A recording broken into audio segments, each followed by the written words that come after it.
Selamat pagi, salam sejahtera. Isu hangat pagi ini, Dr. Mahathir berkata, saya tak tahu tuduhan berkaitan 1MDB terhadap keluarga Zeti.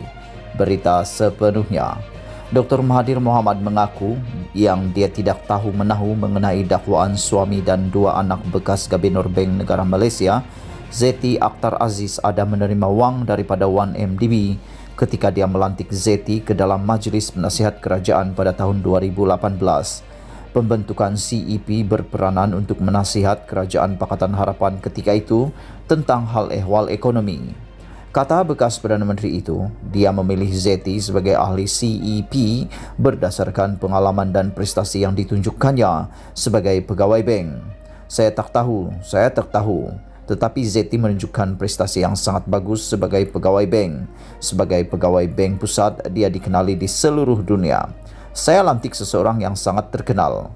Saya tak tahu bagaimana berkaitan dengan anak dia dan apa semua itu. Itu hal dialah.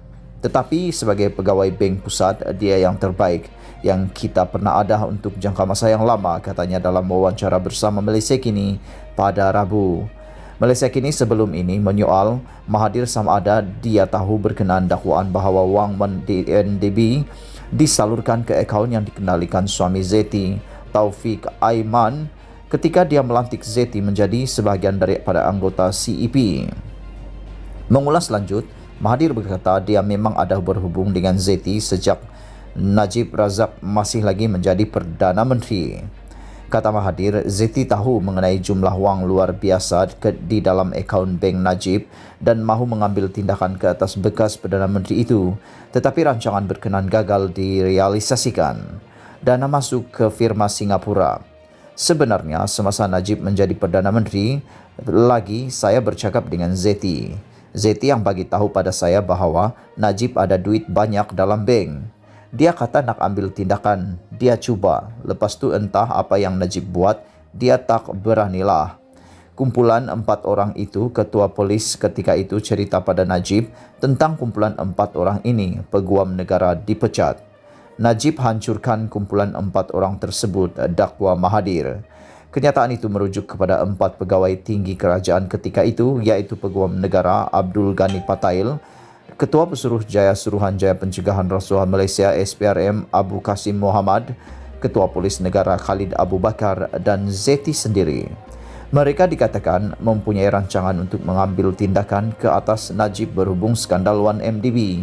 Bagaimanapun, 3 daripada mereka, Ghani, Abu Kasim dan Zeti, dikatakan telah dikhianati apabila rancangan mereka dibocorkan kepada Najib sehingga mereka digantikan pada tahun 2016.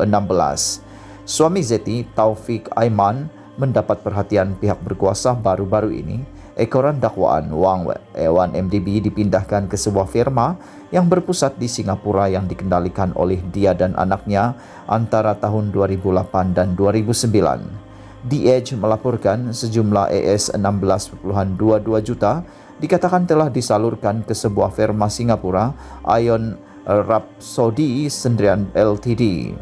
Laporan itu menyatakan bahawa polis Singapura telah memberitahu bank negara pada tahun 2015 dan 2016 mengenai transaksi yang mencurigakan tersebut.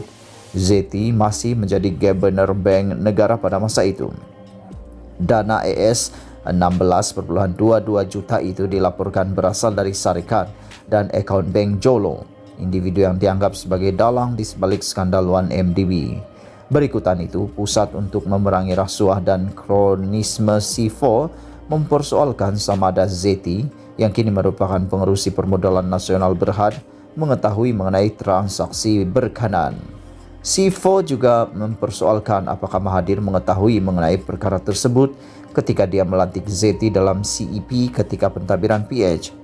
Bulan lalu, Pengarah Jabatan Siasatan Jenayah Komersial CCID Bukit Aman, Zainuddin Yaakob berkata, kes tersebut disiasat mengikut Seksyen 4(1)(e) Akta Pencegahan Penggubahan Wang Haram, Pencegahan Pembiayaan Keganasan dan Hasil daripada Aktiviti Haram 2001. Taufik dan salah seorang anaknya dipanggil ke Ibu Pejabat CCID di Kuala Lumpur semalam bagi membantu penyiasatan berkenaan dakwaan tersebut. Berita dipetik daripada Malaysia Kini. Sekian isu hangat pagi ini. Jangan lupa tekan butang subscribe dan kita jumpa lagi. Bye-bye.